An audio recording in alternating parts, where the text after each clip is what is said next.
Yeah, so I think that consumers have a kind of a complicated relationship with cash, if you will. And I think a lot of us in the payments industry spend a lot of time thinking about this cashless society and trying to move everything to an electronic payment. Um, but I don't necessarily think that that's a great pursuit.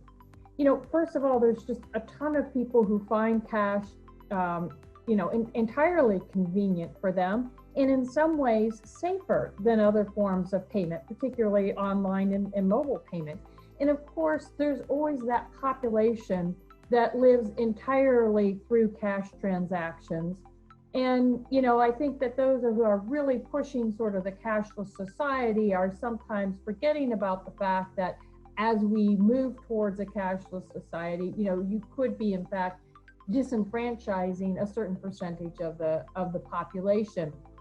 And we're hearing more and more about this cashless society through COVID, because of the events of COVID, and some of the changes in the way that payments have occurred. A lot of people are saying, "Oh, this is really going to be the end of cash," but I don't necessarily see that as the case, because as we watch the transactions through COVID, when a lot of the stores were first being closed, and we really first understood the impact of the pandemic, the first thing people did was to run out and get cash. And we've seen that in other scenarios where we has a fairly quick impact to the economy. People run out and get cash because they feel very comfortable with that. Now, of course, we are also seeing as that first reaction to COVID sort of passed, and we got into something more of a more normal pattern in our transacting, we did see some growth in contactless cards, and certainly we're seeing a growth in P2P applications. But at the same time, we're still seeing cash coexisting. In fact, we did some survey work, and we found that 27% of consumers said, yes, I'm using cash less due to the implications of COVID-19.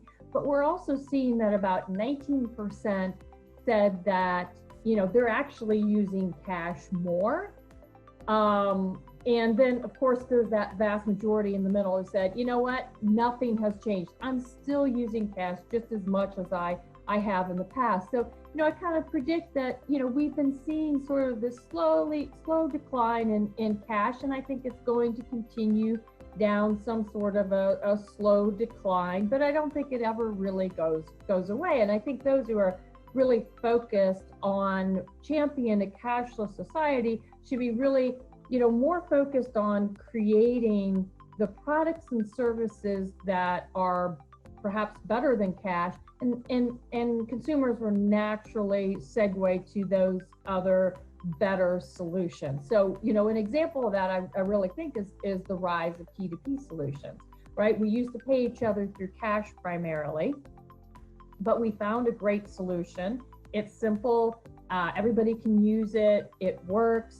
And so we've seen incredible increases in P2P transactions, and they've been continuing now for over 2 years. And so that's an example where we were focused on something that turns out to be a little bit better than cash for many people. And so that is, in fact, taking some of the cash out of the system. But I don't think that we'll ever truly get rid of cash. It works in a lot of situations. And if you take a look back at 100 plus years of payment history, we never truly ever do get rid of any type of payment transaction. We just add new ones.